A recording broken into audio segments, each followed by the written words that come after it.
Hi, my name is Christine. And my name is Mary. And we are sisters. And together we co-host this weekly podcast called Dawson Cries. And listeners, this is pretty deep into Season 2 right now. We're about to talk about Season 2, Episode 21, Changes. Ow. Actually, I think it's just changes. But there is a lot of change this episode. Maybe more change. How do you say? Some characters seem to change more than others. Some seem to change and don't really change. But we'll get into all of that because Mary and I have a lot of notes this episode. We're excited to talk about this one.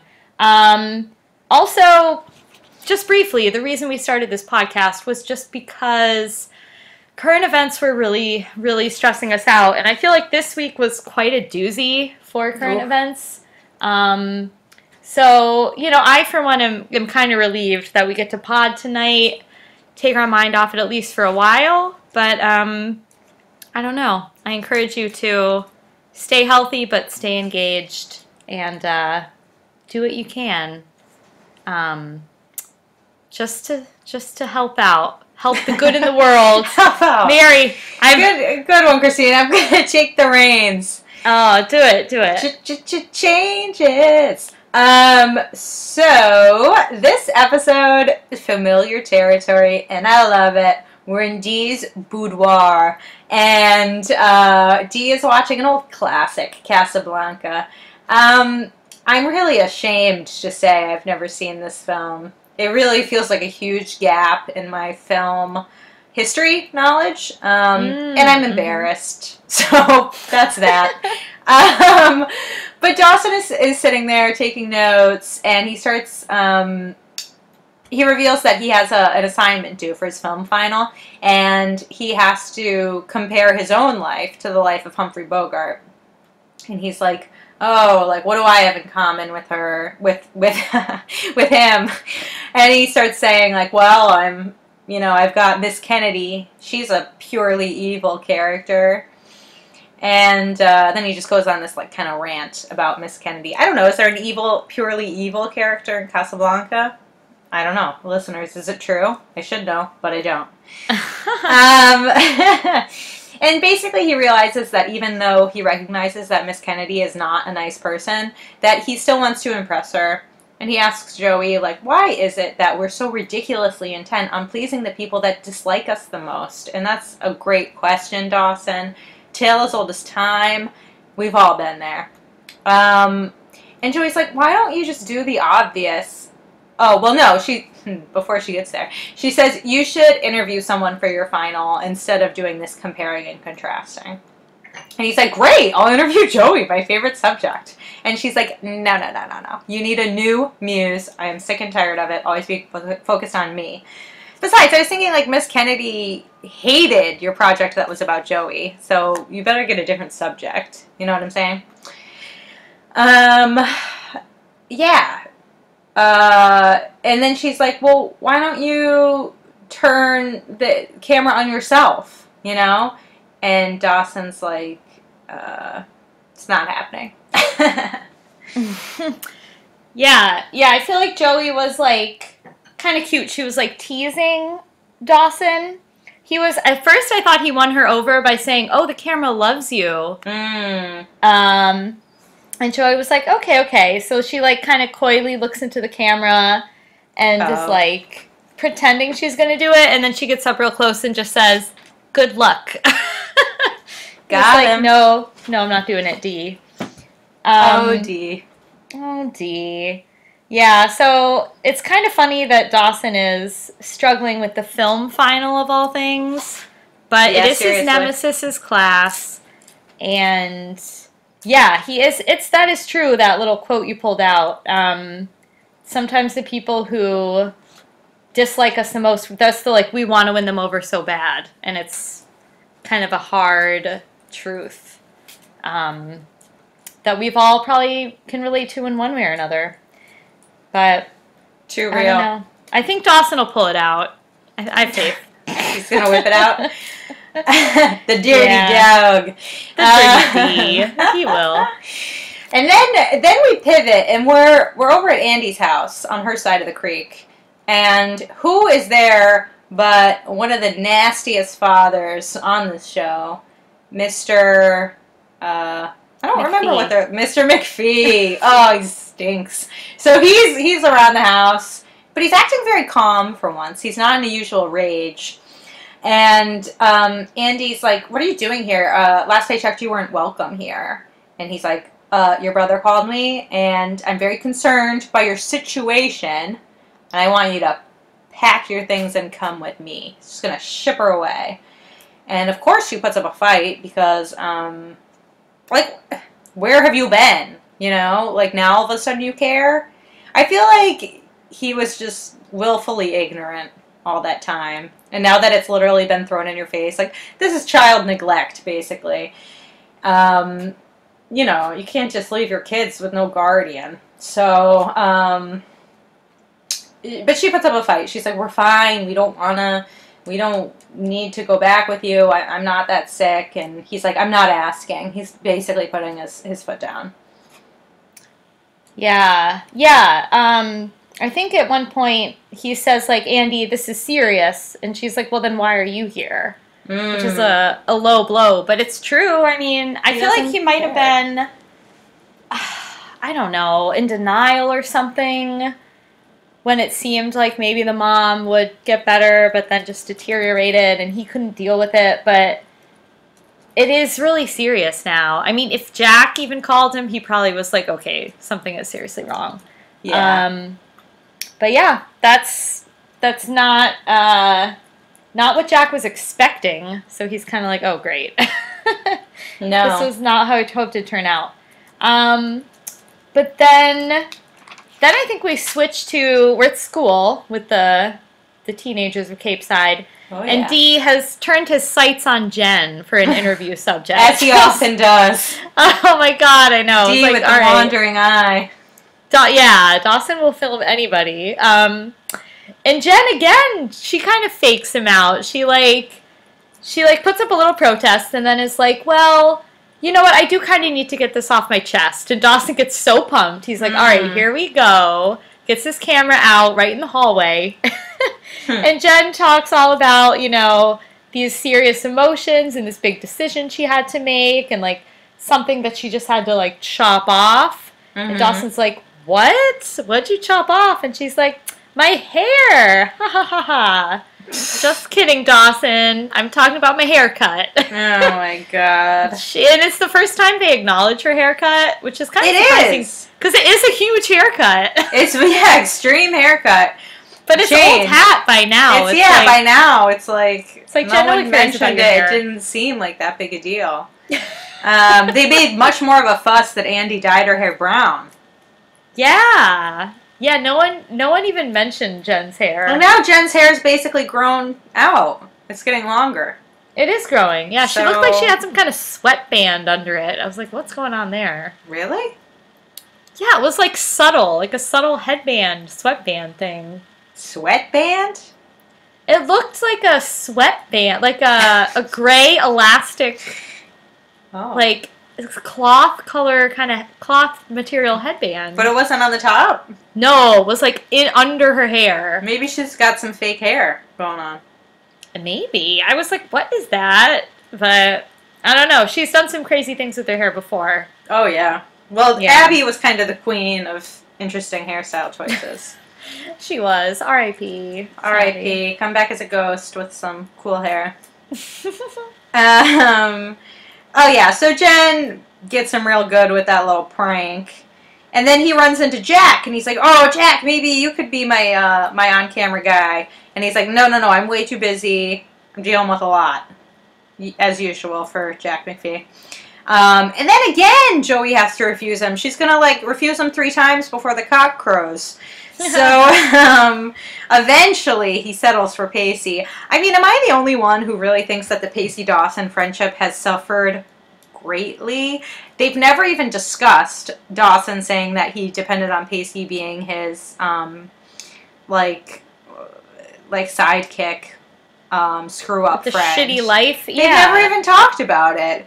And, like, now that, I mean, as events unfold later in the episode, I'm just worried, like, what is the state of their friendship? Does Pacey have anyone that he can rely on? You know, because it seems like they have grown apart. Yeah. Yeah, that's odd that they haven't talked it through. Yeah. And they just seem, they seem more focused on the women in their lives. I mean, maybe it's just like typical guy thing. I'm not going to talk about my hurt feelings.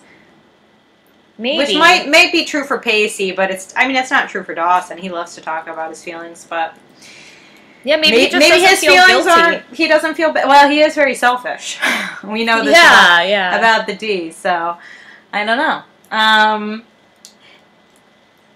He does. I like how Dawson says that he grabbed his life by the balls and turned things around. Oh my God! Yeah, it was kind of unfortunate hearing Dawson say the word balls.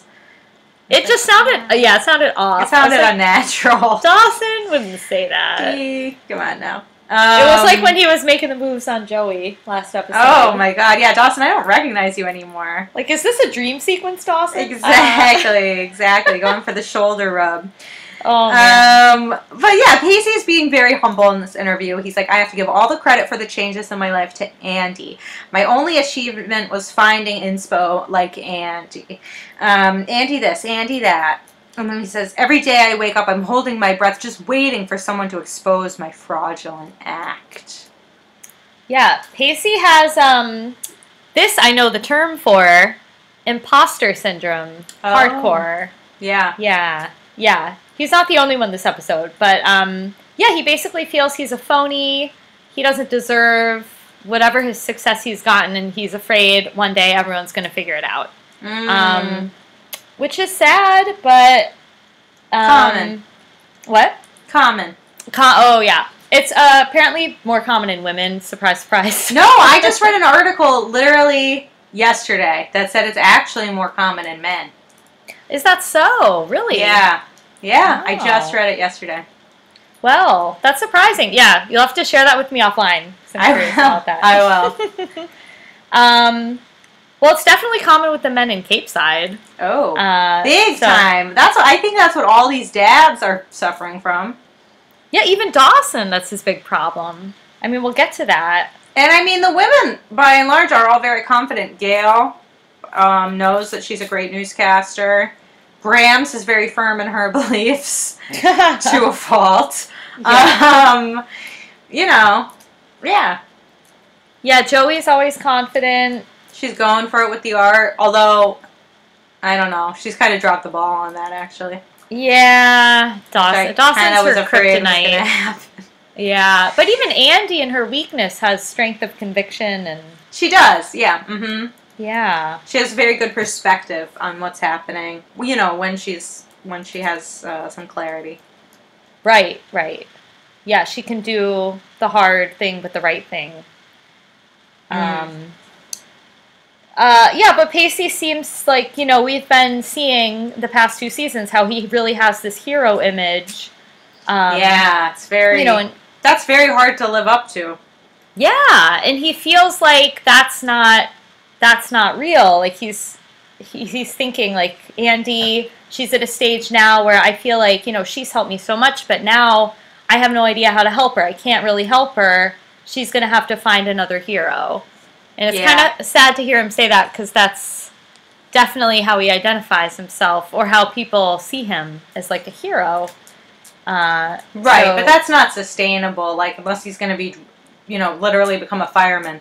Like, he's going to have to find out who he is, besides just trying to fix other people's problems. He's going to have to start fixing his own problems, with his brother, with his father, with his friend, Yeah. He has to find an identity outside of that relationship, very similar to what Joey went through with Dee. Right, yeah. Joey saw, she's like, if I don't do this, it'll be really bad for me. And even Pacey, like, even with something like figuring out his problems with school, like, he can clearly study and get good grades without Andie pestering him or trying to help him. Yeah. So, yeah. He does have to be his own hero, I guess. But he, right after this interview, gets dropped the knowledge that Andie is presumably having to go back to Providence, and her dad wants to go tomorrow. I mean, talk about drama. Like, come on, you don't get a week, you can't, no, tomorrow, immediately, because I have a business to run. Oh, God. Business. Oh, my God. I know. But Pacey's just like, no, when your dad hears what we have to tell him, he's not taking you anywhere. I was just like, color me intrigued. What do you have to tell him? Like, that we don't know. I thought there was going to be, like, some big bombshell secret, but... Oh, really? Unfortunately, Like, there's... pregnancy or something? Well, I don't know. I had the thought maybe a pregnancy, or maybe they were going to, like, elope. I was really going into drama territory. Or maybe she was going to try some new therapy thing. I don't know. It just seemed like there was something that we didn't know about that the characters did. But that wasn't really the case, so. Oh, okay. Yeah, it seemed, I don't know, Pacey seemed almost surprised when Andie was saying, like, kind of saying she wanted to stay. Right. He almost seemed, like, surprised and relieved and obviously happy. But then he was like, yeah, we're going to fight this. Let's fight this. And he seemed, like, a little energized. And then maybe almost like he was trying to amp himself up, like, when he hears what we have to tell him, he won't make you go, even though in his heart he probably knows there's no hope. Yeah, this very much felt like a weird sort of twin to the episode with the teacher. Tomorrow? No, the episode where Pacey goes up against the teacher that the English teacher. The English teacher, Mr. Jackass. I don't remember. Oh, yeah, I know. I can't. Mr. Peterson, maybe? Yeah, Mr. Peterson. He was terrible. I feel like I blocked him out. Yeah. Awful. Yeah. So, yeah, this felt like a similar, like, David and Goliath story where you have this really villainous older man and a very idealistic younger man, and these two ideologies, coming up against each other. And in the first one, Pacey's fighting for Jack's privacy and his, dignity. And in this one, he's fighting for his love. Aww. So, Pacey. Yeah. Pacey's a lover and a fighter. He is. He's a combo. Oh my god. But then the next scene, we're at the docks with Jack and Jen. And Jen walks up and says, "Bite of my Subway for your troubles," to Jack. Ridiculous. I couldn't tell what she was talking about because I couldn't see the hoagie. I'm not calling it a Subway. I couldn't see the hoagie in her hand. And I was like, Subway? Is she going to jump on the... We're not in New York. Like, I was so confused. Yeah, Jen can't get that New York out of her. And then I saw this hoagie in her hand, and I was like, what is she doing with that? She doesn't unwrap it. It's ridiculous. Yeah, I that's the weirdest prop. Like, I need my sandwich. No, he does not bite it. No one does. It's just a wrapped up sandwich. It's just waiting to be eaten. Oh my god. Ridiculous. That was crazy. Yeah, but then, Jen does somehow convince Jack, maybe he's starving, to talk about his dad. His dad's back in town. Yep. He's, wants to take them back. Kind of just getting Jen up to speed. And then Jen kind of lets him know, like, hey, well, maybe there's a bright side of this. Maybe you should look at it like, after this happens, Andie gets better. Your family gets back together. There could be a silver lining. Then Jack is kind of like, well, let's see what's going on with you. Like, are you going to live with the Learys forever? And, because she's obviously going through a tough time. And, like, kind of asks about her family situation. And he's like, well, you've changed a lot. Maybe you could contact your parents and see about going back home. And she's like, no, I don't think so. And Jack's like, well, maybe you're not the only one that's changed. Right. And changes. Changes. We'll see if they change or not. Spoiler alert, listeners. They don't. Christine. Well, I thought it was funny because when Jen's like, yeah, maybe your family will get back together and there will be reconciliation. He's like, oh, yeah, right, like us in the Middle East. And I was like, oh, like, I bet Jack's dad is friends with Jared Kushner. That'll be as big of a mess. Jared Kushner would be such a little baby then. Yeah, true. But yeah, no, I know what you mean. Yeah. Oh my god. So, yeah, basically Jen doesn't know what to do. She's left at a crossroads. And then Dawson and Joey are at the ice house. And guess what? They're renovating. It's changing. It's changing. Good one, Christine. Oh, and Dawson very kind of brazenly asks Joey's father if he can interview him. He doesn't really check with Joey first. Dawson's desperate. He's really desperate for an interview subject. Yeah, I'm starting to think he should just like change the final idea altogether. But to my surprise, Joey's dad agrees. And he's like, oh, absolutely, but you're going to work for it. So he hands him some sort of beam, some sort of... Mary, you don't know what that is?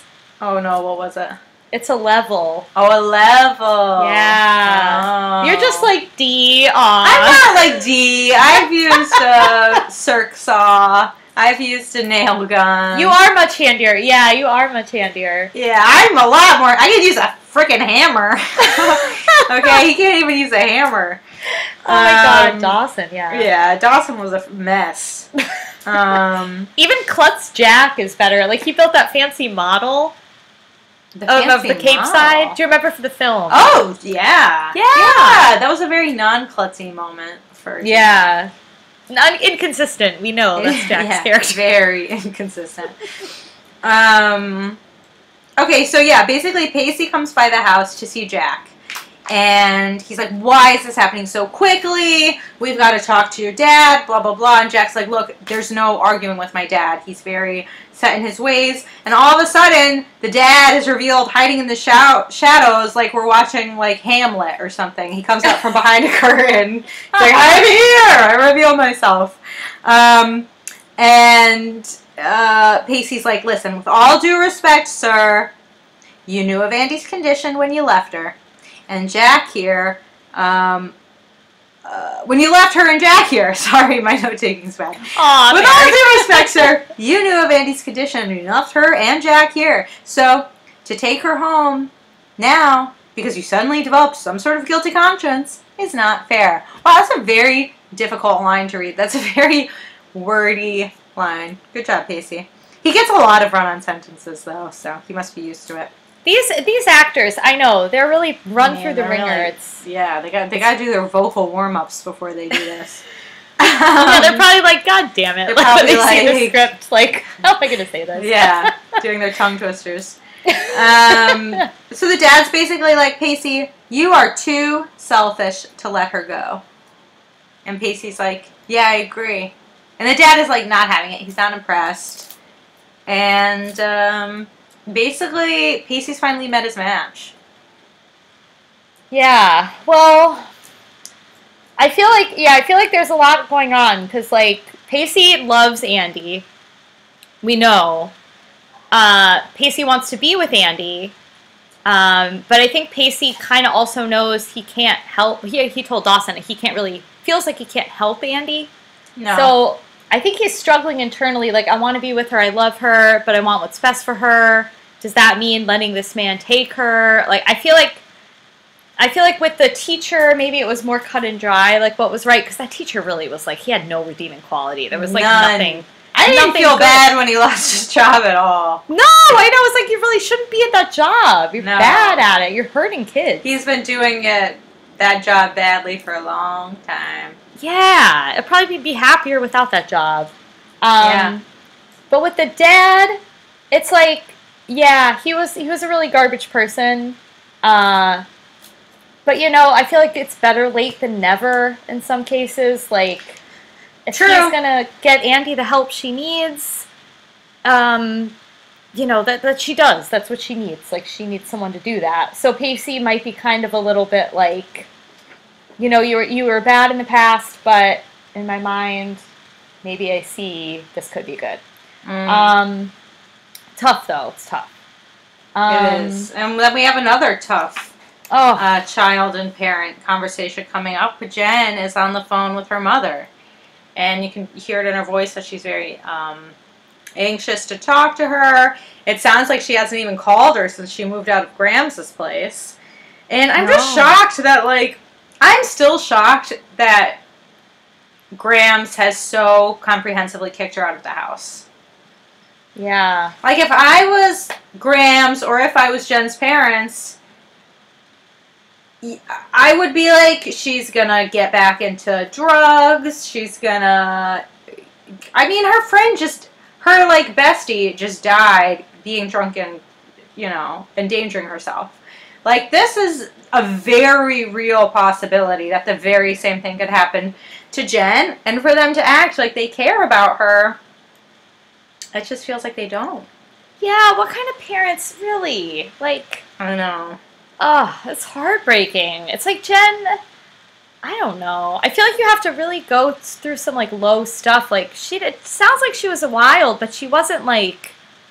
I don't know. It's not like she was, like... It doesn't sound like she was really on, like, hard drugs and stuff. She was just having a little sex. Like, yeah, that's why she was, like, kicked out of the house. It's not like she's stealing the family jewels to buy heroin. Like, come on. Right. I feel like you have to do that, like, maybe, like, double-digit times before your parents are like, okay, enough. You know what I mean? Yeah. You hear stories like that. Like, well, what kind of broke my heart is it kind of made it sound like Jen, like, later when she's talking to her friend, she's like, yeah, it wasn't a good time for me to come back into her life. And that, to me, makes me sound like her mom was just looking for an excuse to get rid of her when they kicked her out. And, like, they are too caught up in their own lives to be parents, Oh. Yeah, I mean, they're definitely not model parents. That's like, I don't think they're, like, they can't be thinking about what's best for Jen. Because Jen is, like, reaching out for them, like, I want to be with you, I want to be a family again. And for them to reject that and not even give it real consideration, that's pretty awful, I think. Yeah, I feel like I don't know. I'd probably just melt. I'd be like, yes. Yeah, come back. We'll Please work through it. Please, we miss you. Right. I mean, and that's maybe what they were hoping Jen would get to. I mean, yeah, you would think that would be the ideal. Yeah, like, what's their end goal? Like, Jen hasn't done drugs in a month. She can come home. Like, what's their metric? Right, exactly. Like, when is she never coming back? Is she supposed to spend until she's 18 and maybe goes to college? She's supposed to spend with Grams? Is she going back for Christmas? Is she going back for Thanksgiving? Is she, or is it just a zero contact? I know. And if I was a parent and I entrusted her with Grams, I'd be absolutely livid that Grams kicked her out. I know. Yeah, be like, well, is she okay? Where is she staying? Where is she staying? And are you in contact with the parent every single day who's looking after her? Yeah. Because what's ridiculous is Grams thought Dawson was such a seedy character who was so untrustworthy because he had Joey in and out the window. But yeah, it's totally fine for her to be living with Gail. Dawson's mother. So Gail did such a bad job raising Dawson, but yeah, raised my granddaughter. Yeah, it's crazy. It is crazy. It's hard. It's, I feel like Jen really has it rough, I think. She's constantly getting the worst of it. She's always getting slammed. Like, she never gets any joy, really. No. That doesn't have a touch of sadness with it, Yeah, hopefully we'll see a brighter chapter for her soon. I hope. She deserves it. She does. She really does. Oh, my God. Oh, my God. And then Dawson's there. He's nailing his thumb. Yeah. Like a cartoon. He sucks at construction. He stinks. Self-admittedly, he's very bad. Self-admittedly, yeah. But, like, Joey thinks it's so hot that he has a nail. And she's like, nail me. She's, like, really into it. She's kissing him. She's like, so this is so sexy. I want to give you, like, a rebel boy makeover. I'm like, Joey, come on. Dawson, the dweeb. Yeah, she wants to change Dawson's look. She does. Well, that's on the list I made for Dawson of aspirational goals for the year, things to do. Get new clothes. Get new clothes, win a film festival, check, and lose his V card. So he's 1 for 3. But maybe Joey will give him that makeover that he so desperately needs. Yeah, it's possible. She's really trying. Yeah, she's like so turned on by, Construction Dawson. It's cute, and she mentioned I think it was a little earlier, but she's like super happy-go-lucky. She is. This episode, she's not her typical depressed self, and she's a little friskier than normal too. They do seem very, very happy. It's kind of cute. I'm like, aw. It's nice to see them finally happy after their so much strife. It feels like years of grief, but I know it hasn't been that long. But it's just like, man. It's nice to see them both happy at the same time, too. Yeah. Where they're not, like, causing each other, like, sadness. Exactly. Yeah. So that's kind of sweet. And then Joey's dad sits down for another interview with Dawson.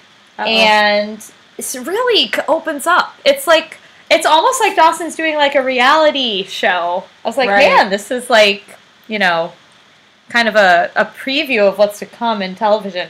But he just spills his soul and gets really real, and Joey gets kind of uncomfortable with everything he's talking about. Because he's talking about their family and his crime and all this. And so she walks away.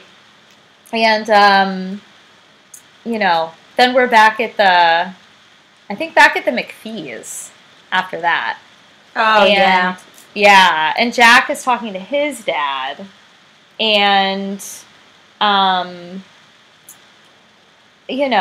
he is asking the dad if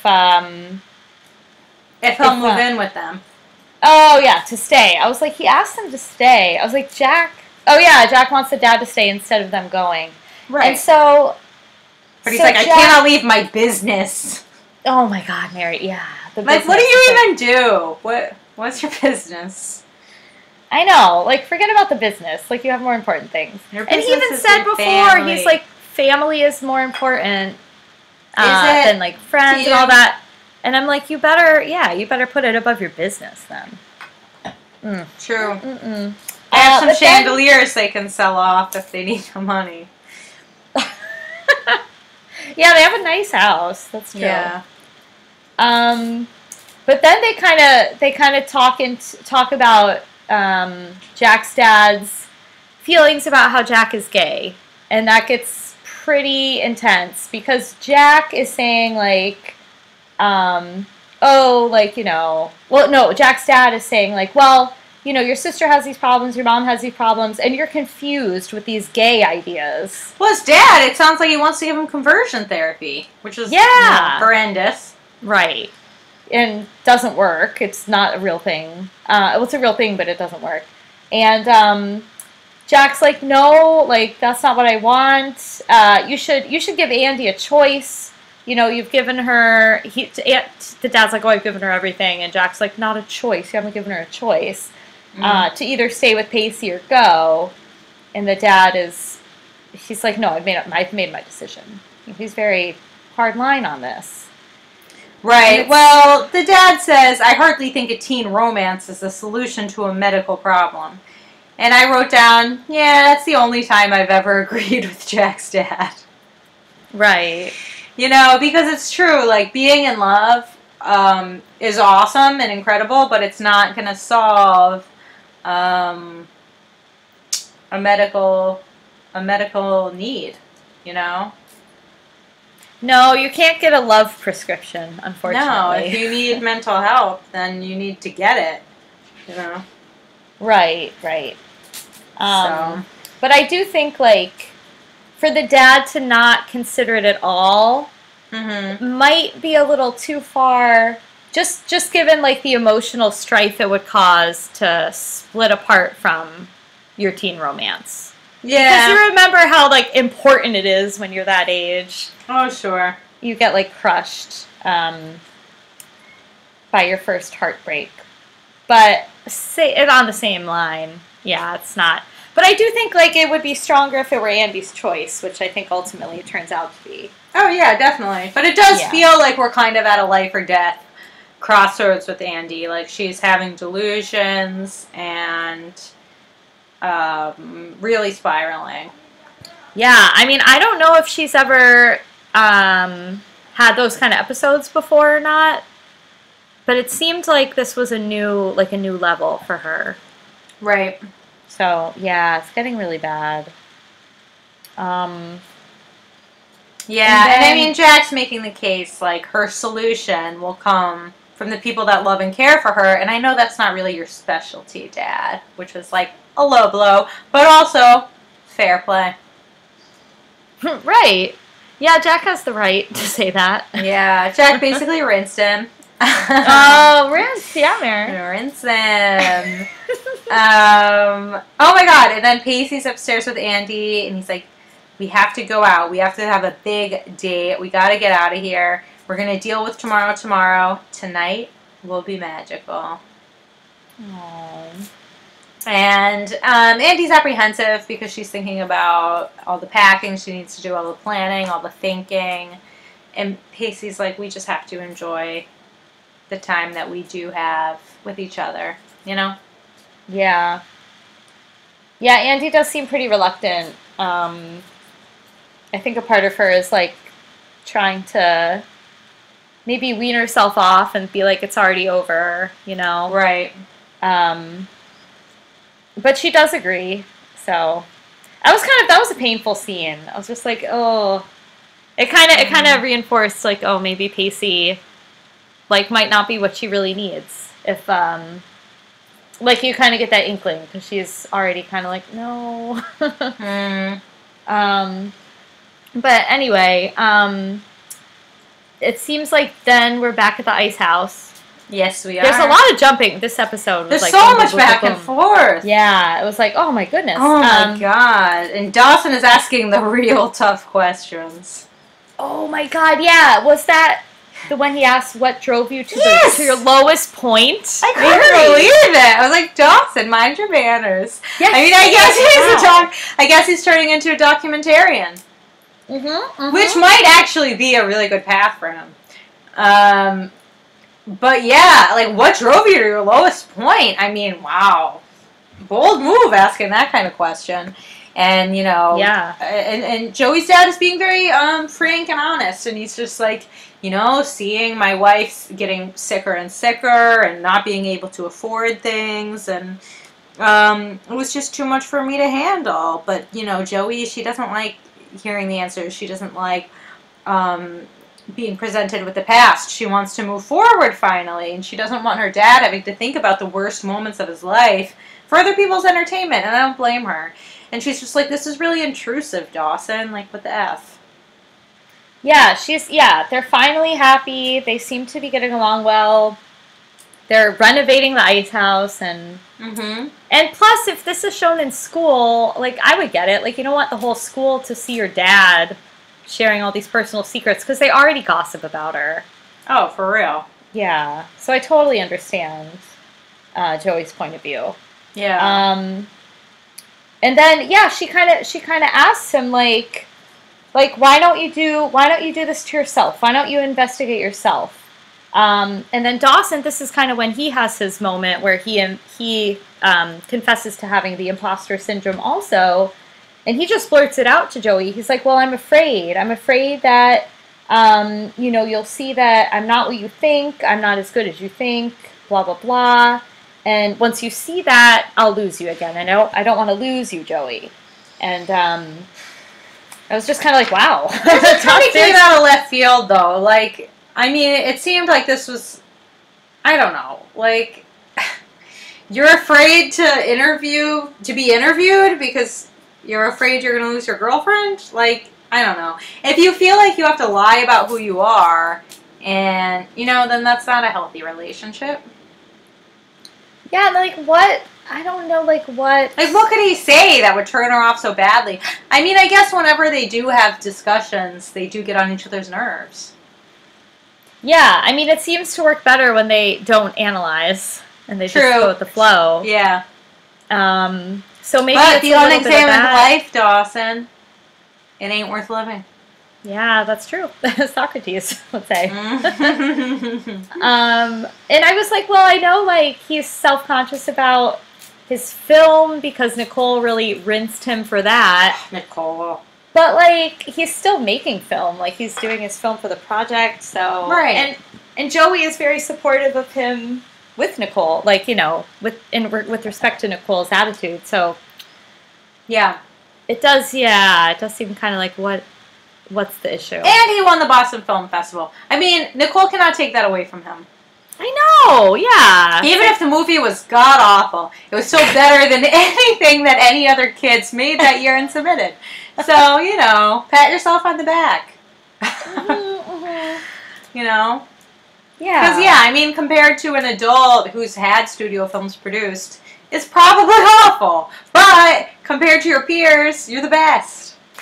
Right. Yeah, and Joey already told him that she loved it.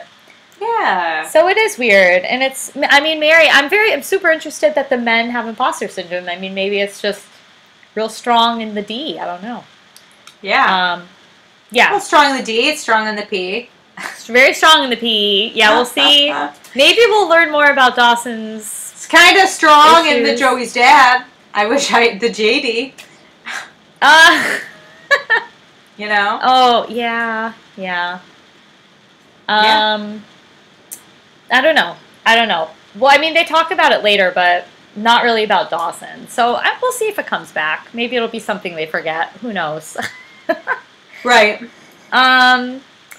But then we kind of go back to Andie's house. And her and Jack are in her room. And she's getting ready for their date. She's trying on some necklaces.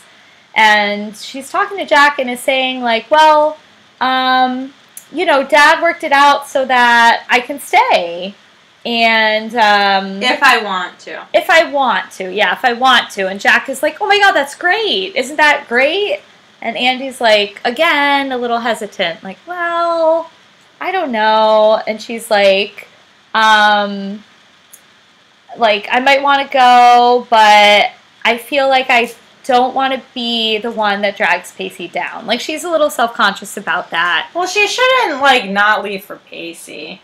Like, she should, if she leaves, she should leave for her. If she stays, she should leave for her. I know easier said than done, but... Right. Yeah. I feel like she is just... I feel like that's kind of an excuse. She might just be trying to be considerate, too, though. Yeah. Because it would be hard. Like, even the last episode, when she was in the bathroom and everything, like, we were talking about, I believe, like, how stressful that would be for Pacey. Oh, and how most guys would just leave, Well, like they would. High school boys always leaving. High school boys be leaving. Oh, Christine had a really funny moment where she basically got to say high school boys stop over the weekend. Oh, that's right. Do you want me to tell the story real quick? Yeah, segue. Oh, love the segue. We haven't segued too much to that. No. So, yeah, Mary and I were both home for Father's Day, visiting our family. And our hometown has, like, I think hands down the best ice cream place on the planet. It's so good. Mom was like, I don't think it's that great. She did? Well, she said I used to always think that because she prefers that other place. Oh, Alpine Swirl. Yeah. So she was like, I used to just always want to go to Alpine, but now I gotta say this is pretty good. That's what she said. Oh, Mom. It's so good. It's so good. It's very, very good. But there's, like, high school kids always working behind the counter, especially in the summer. So there were 2 high school girls there working when I walked in, and 2 high school boys, like, paying and about to leave. And they left kind of after I was about to order, and I overheard the two girls working behind the counter talking, like, kind of shit about the boys. They were like, oh my god, they're so annoying, they're the worst, they're blah, blah, blah, blah, blah. Really complaining about them hard. And I just kind of looked at them and I was like, yeah, they don't get any better as they get older. So Christine pulled an all-boys stop. All-boys stop. Oh, I really did. Great. The girls liked it. They kind of laughed. But they were like, yeah, I know. It's like, yeah, you guys know. You know what you were kind of like? You remember when we're at, what's his name? Was it Chris's house? And they're doing the study party.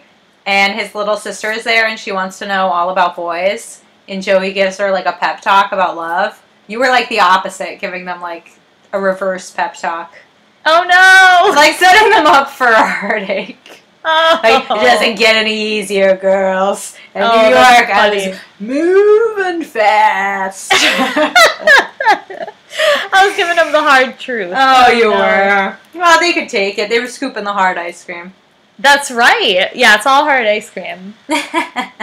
Those girls. Yeah, they would have saw through my like, no, they grew up to be mature and considerate beings. No, They're like, they're too smart for that. Come on now. That's so funny.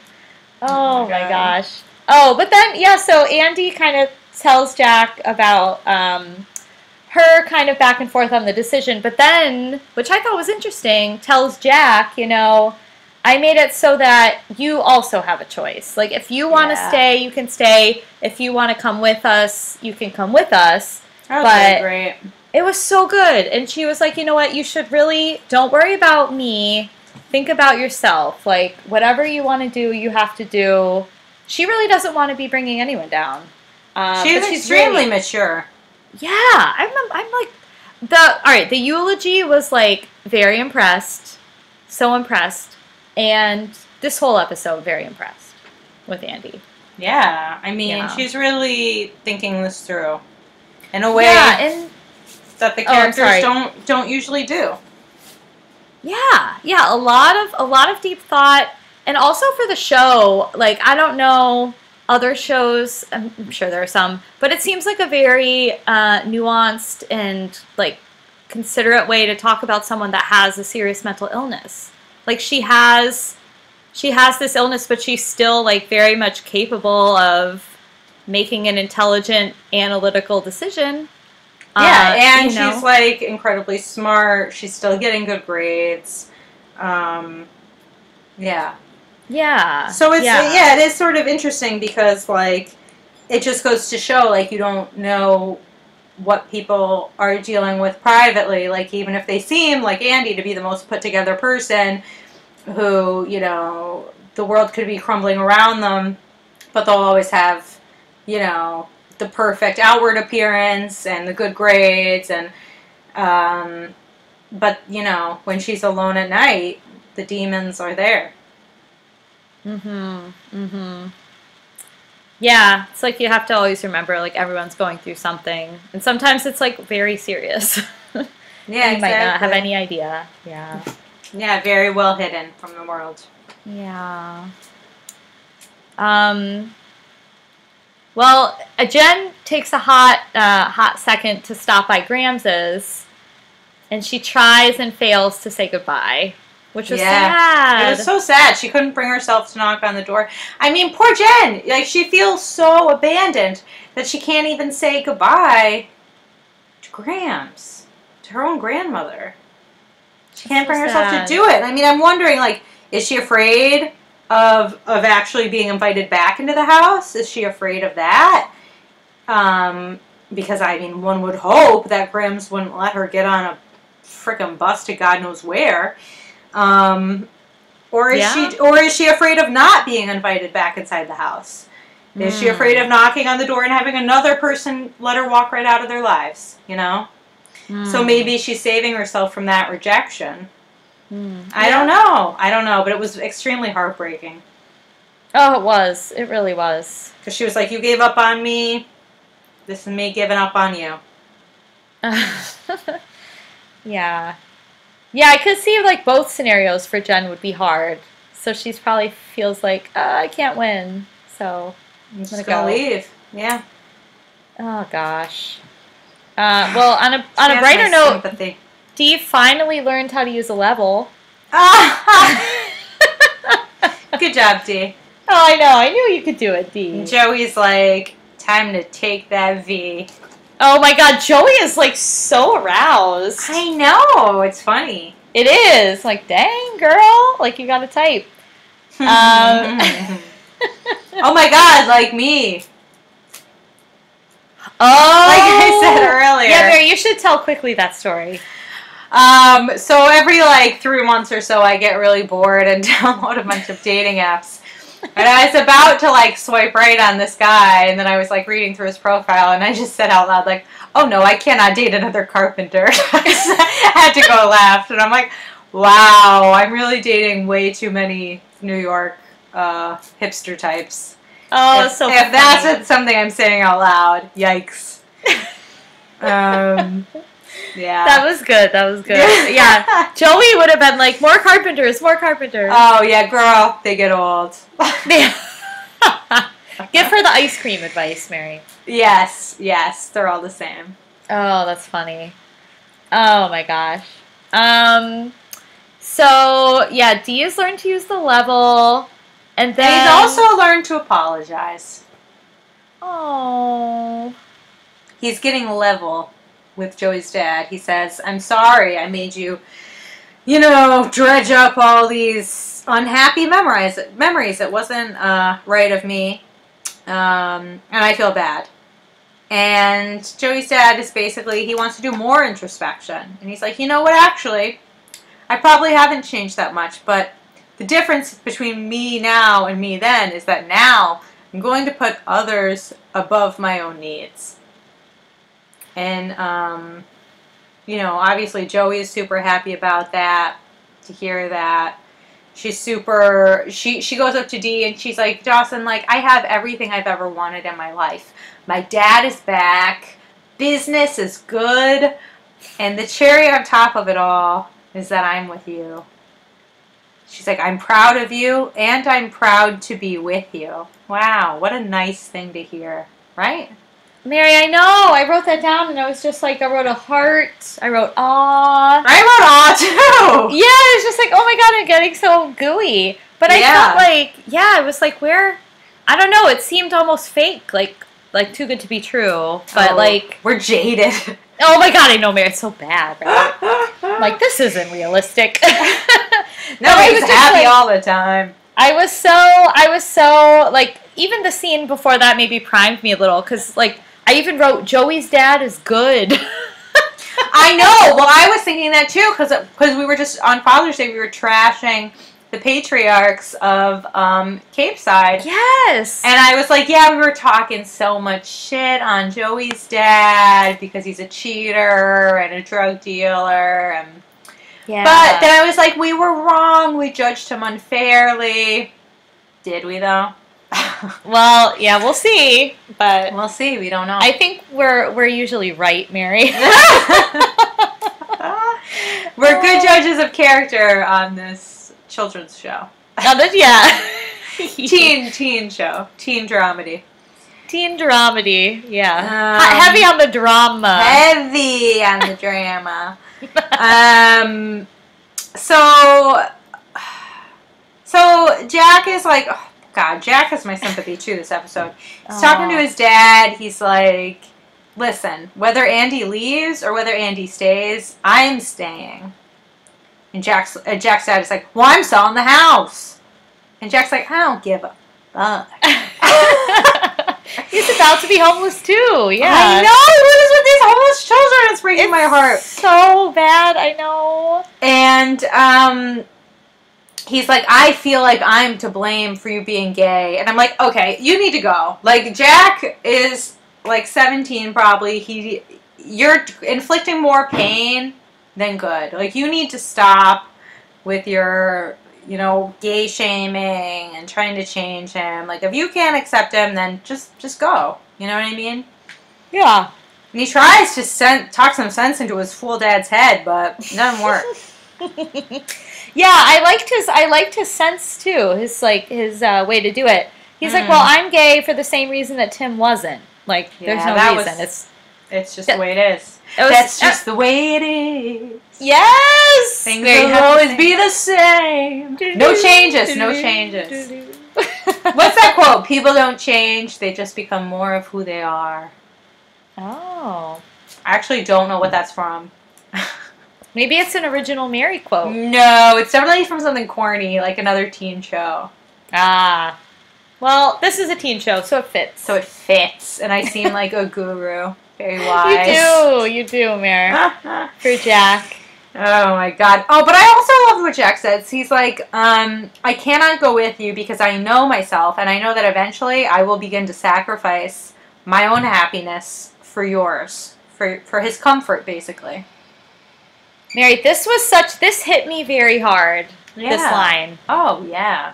Oh my god, I was just like, yes. Like, that is exactly, like, I think that's why, when relationships fail, they fail. Because like, one person knows, I will just give and give and give, and it's going to destroy me. And I have to leave. And the other one's just going to take. Yeah. And I'm just like, oh my god. Because I feel like I've definitely been that way before. Mm-hmm. Like, I would sacrifice. I hate seeing I hate when people are upset or unhappy or they feel uncomfortable. So I do everything I can to make them comfortable. And at some point, if you're with a person that just takes and takes and takes, you just can't give anymore, Yeah. Oh, man. To hear Jack say that, though, it's just like, wow. Yeah, and Jack can't give up his right to love, Yeah, and his identity, like who he is. His identity, yeah, exactly. Yeah. So Jack took a really firm stand, and I liked it. I was like, good, Jack, good. Standing up for yourself, you know who you are, stand strong. But obviously it's incredibly scary because Jack is now alone. He's going to be alone in this house, and it's not actually clear where the mother is. Is the mother still in the house? I think she is, because last episode Andie said she had to take care of her. So I think the mother is still in the house. But I imagine it would be incredibly spooky to be alone with someone who was having all of these problems, and also being the only person to look after her. Because now he's gonna be the sole person, because Andie was doing so much of the caretaking. Well, now it's all Jack. I think the mom is going with the dad and Andie. I think she's going to get help too. Wow. I think so. Wow, I'm worried. So Jack would be totally by himself. Wow. Isn't that crazy? Yeah. It is. Yeah. Yeah. I also found it weird that the dad was saying that he could find reasons for Tim's death and, like, his mom's illness, but he couldn't find a reason for Jack being gay. I was just like, I know. I was you like, could find a reason for his death? Like, really? I don't know. That seemed really that extreme. Was a really effed up thing to say. Yeah, I was like, oh, I don't know. That's odd. I understand my son dying, and I understand my wife becoming a shadow of herself, but I don't understand my son loving someone of the same sex. I know, it's just like, you should see a shrink too. Yeah. Because he has some issues he's not dealing with. Heck yeah. Oh, man. And apparently he's known it for all of Jack's life. He suspected it, so he really cannot be acting all shocked. Yeah, do some research. Like, exactly. You heard of a little thing called Ask Jeeves? It's 2000, and that's what's popular. So Ask Jeeves was the shit. Put it into Bing. He'll tell you. Bing. Oh my god. Bing is still somehow around. Bing never loses relevance. Did it ever have it? No, I'm just kidding. No. Oh my god. Pacey, can we talk about how about he looks like he's about to pull a rabbit out of a hat? Oh my god, he looks like this. He actually looks like a guy that I went to a dance with in like 8th grade. Oh my god, Mary, really? Yes! He's wearing like a shiny velvet shirt. I was like, Pacey mistake. That is a mistake. Outfit. I mean, he was trying to dress up for Andie. It's their last night together, but ouch. It was unfortunate. Yeah, He really looked like an abracadabra. He did. Oh my god. It was rough as 10 bears. Yeah, and they go to some spot on the dock where... Well, the docks is where it all goes down. It goes down in the DM docks. Yeah. I totally missed... Maybe it didn't happen, it happened off screen. They had a first dance and their first kiss at this spot. Christine, what do you mean you missed it? We talked about it, Andie. It was when... Okay, do you remember when they went to the dance and he was all into that other popular cheerleader girl and he danced with her at homecoming and then Andie and Pacey found each other on the docks and they danced on the docks and they kissed? Come on. Oh, I don't remember. I remember the dancing with the other girl. I don't remember. Oh, they met up and he danced with her. He danced with her on the docks. Oh, all right, okay. I was like, I'm sure it happened, and I just have a terrible memory. Christine, it's off screen. I was like, did this happen? I don't remember it. You're about to get fact checked by our listeners. Hey, yeah, please do, because this is why I can never do my dares. I can't. My brain is like, what was it? I forget. Oh, it's so bad. Forgetful. Okay, well, it actually happened, and we saw it. I just totally forgot it. Oh my god. And then Andie says something like, "Oh, what a wild ride!" Oh, and then Pacey, "Oh, it's just begun." Heartbreak, little heartbreak there. She's all teary-eyed. Oh, the dancing. She says no goodbyes. He says no goodbyes. She's like, "Oh, the first time we danced, I was so nervous." He's like, "Oh, my heart was pounding." It's very romantic. But you know what? The whole my heart was pounding. It's so freaking cheesy. It reminds me of like one of my first boyfriends. I was dating this guy. And the first time we kissed, he said, "My heart is..." Stories. He said, "My heart is beating so fast right now." And then... were you like swept off your feet? Kind of, but I also was kind of laughing to myself. So, but I still remember it. But I was laughing at it as well. And I told my I told my best friend about it, and she was laughing about it too. And then what happened is I realized that I wasn't that into him, and I broke up with him. But I realized that my best friend and him had a lot in common, and I was like, you guys should actually date. And I set my ex up with my best friend. Because I'm this good of a friend. This was like 9th grade as well. So I set them up, and they dated for like 3 years. But the first time they kissed, what does he say to her? "My heart is beating so fast right now." And she immediately called him on it. "You said the same thing to Mary." Oh my god, babe, that's hilarious. And he was like, "Well, it was true both times." High school boys, stop. You're getting called out a decade later. That is so good. Yeah, you can't get away with it. Oh my god. It'll follow you. Funny though, but that's basically what Pacey said. "My heart is beating so fast right now." I will never forget that because it was so freaking funny. That's funny. That's funny that she called him out too. Yeah. That's funny. Yeah, Pacey even did like the boom, boom, boom, boom. Yeah, my ex-boyfriend was not that cheesy. But, that was cheesy. That was come on. Oh, that's too funny. Lord. Oh my god. Yeah. Wow. But yeah, okay, another fashion faux pas at the date. Andie has a Hello Kitty purse.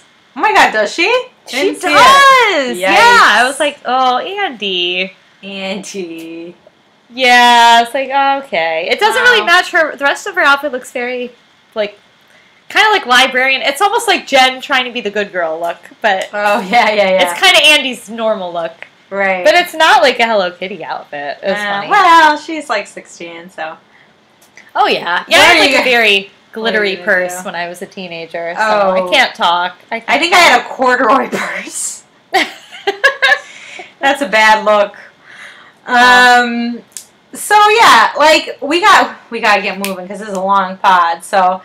Oh, it is. There's so much more left. There's so much to talk about. So, Dawson shows up at Joey's house at 7 a.m. He's been working all night, and he built her a white picket fence. Jen's about to come over and barf on it, and so am I. Oh. PZ, oh my god. But, like, it took him all night. It's actually like an eighth of a white picket fence. It's nowhere near. Well, he's no carpenter, you know. No, he's no carpenter. But I was like, oh my god, Dawson. Oh, you loved it. Christine was eating it up. You know I was. I wrote OMG, exclamation point. Oh, exclamation point. He built her a white picket fence, OMG. I was so excited. I wrote LOL, oh my god. I was like, Dawson, that's so nice. That's like a selfless thing. It's like, it is. It is very sweet. It's a very romantic gesture. Yeah, and then he was saying like, oh well, maybe I can climb in your room for a change. Ooh, yeah, he's really pushing his luck with this new carpenter look. That's what fueled him through the night. He was like, this gets her rowdy, and I'm gonna do it. He's gonna get that V. Lose that V.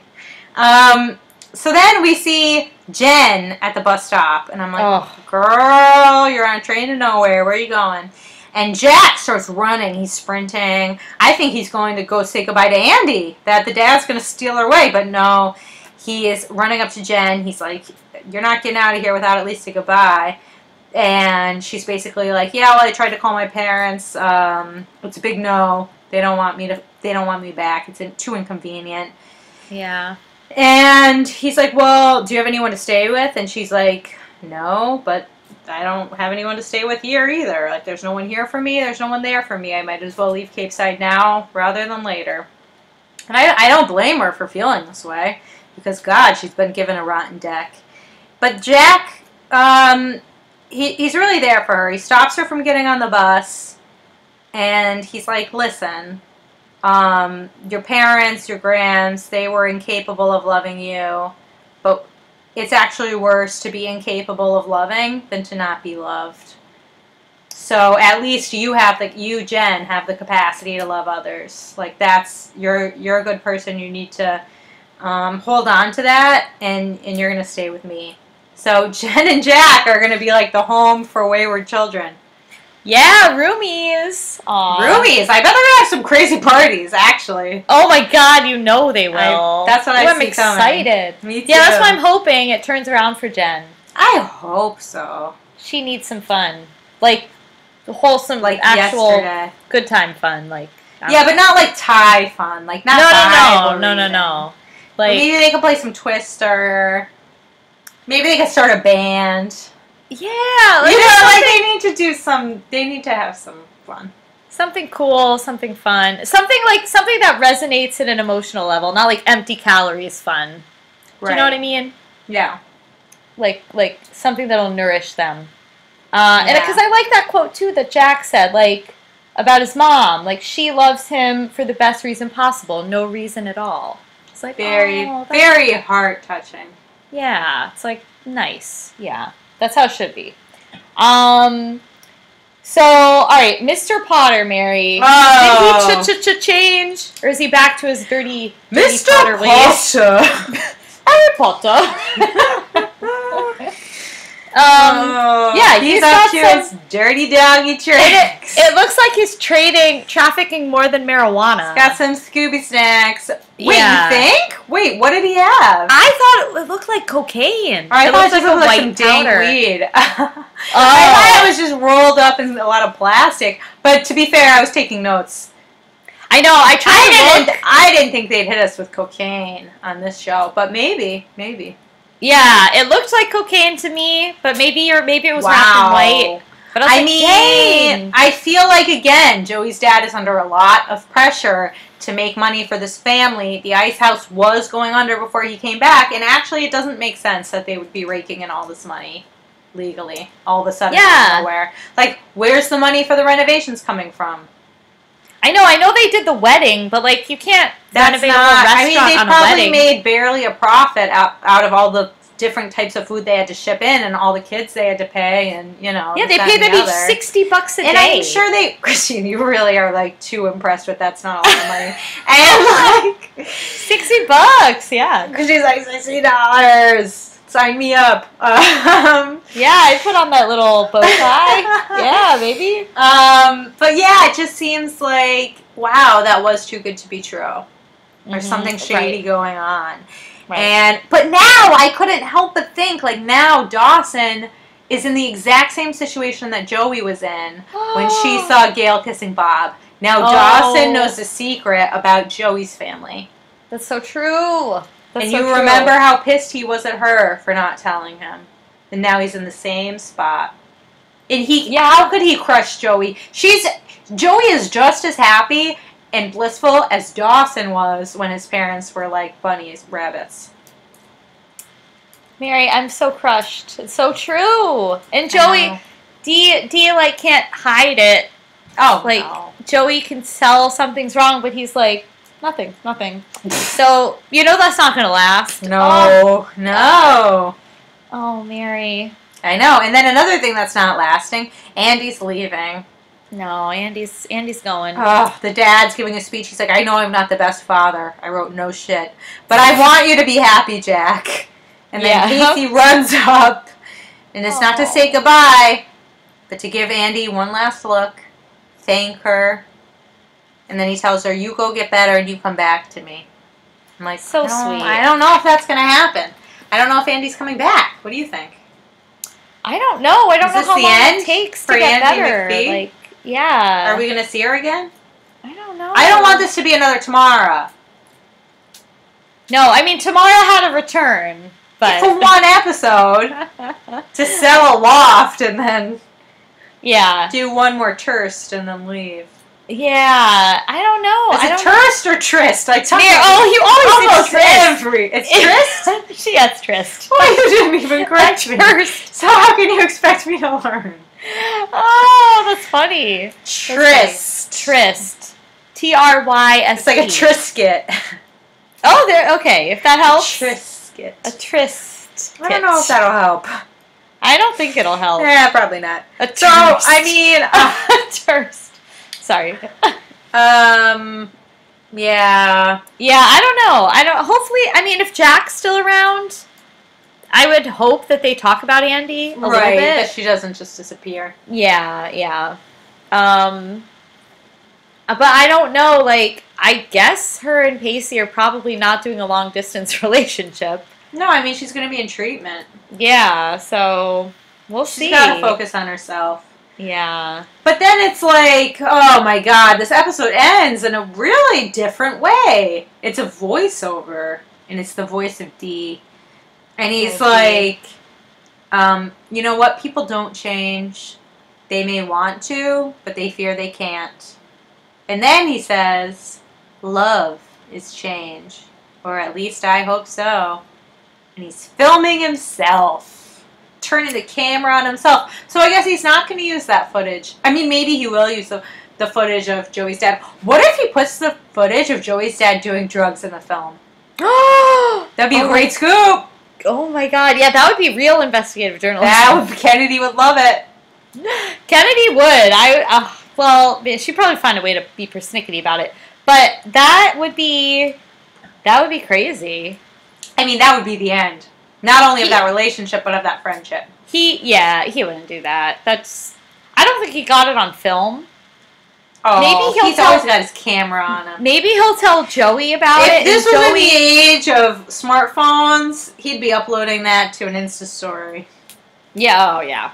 But maybe he'll tell Joey about it, and Joey will tell him to film it as evidence. No, Joey doesn't want to lose her father.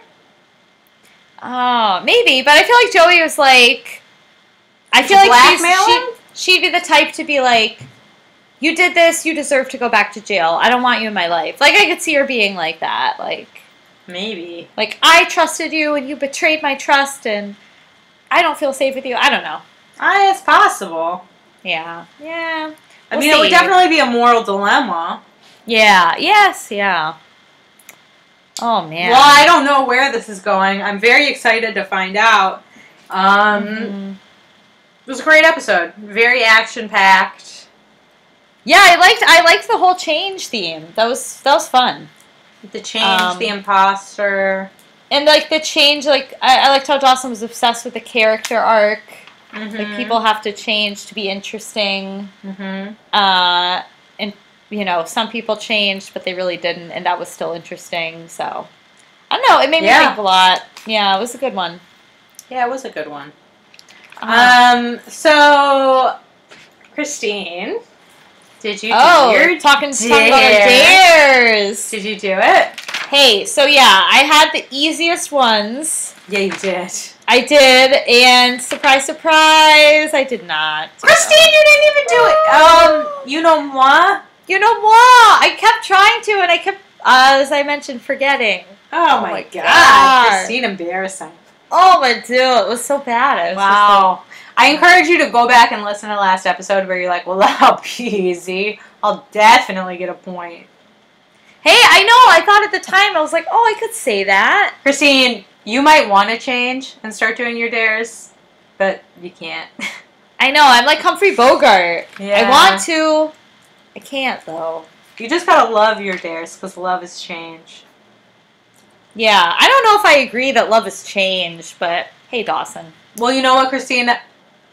You know, as well as I do, that I did my dare, because you were there when it happened. I witnessed it! You were in the room when it happened. Actually, we were in the outside, pool. but yeah. The swimming pool. Well, that's a quote from Hamilton, but anyway. We were in the swimming pool, and... Did you see Hamilton? No, not yet. Oh, not yet? So, but I know the music. It's very hard to get tickets. So my dad was telling my sister and I about this person that he knows who was having relationship problems and how they were trying to fix them. And I said, very sagely, I might add, you cannot entice or connive love. And everyone thought I was whip smart. And then Christine realized it was my dare and started freaking out. I was so pumped. I was like, oh my God, that's your dare. But I slipped it in real seamless. It was good. It was the perfect way to use it. And then Dad was like, what's a dare? We're like, Dad, do you know what that is? He's like, no. Like, Dad, you have to listen to our podcast. So I'm not interested. But anyway, we should give out our new dares for this week. Let's do it, Mary. Because the pod is running long. Listeners, yeah, listeners, still listening. If you are still listening, Christine, what am I gonna give you? I know, I'm looking too, Mary. I'm looking too. You could say, okay, you could say, why is it that the people that dislike us why is it that we're so ridiculously intent on pleasing the people that dislike us the most? Yeah, that's a long one, but I'll try. It's a long one. It's a true... Or you could ask someone, what drove you to your lowest point? What drove you to your lowest point? That would be funny to ask. Probably also not easy, but yeah. Or you can say, I thought I'd literally die of shame. Oh, dear. That's a quote from Joey's dad. Yeah, Joey's dad had a lot of quotable moments this episode. I really laughed out loud when you said I was trafficking marijuana. Just the way you said it made me laugh really hard. And he still is. Yeah, I was, or cocaine. I was like, I don't know. So if you guys need a hookup, call me. We'll do it off camera later. Yeah, Joey's dad is the plug, as the kids say. Yeah. He also said something funny about, like, what else would drive someone to sacrifice everything to the almighty buck?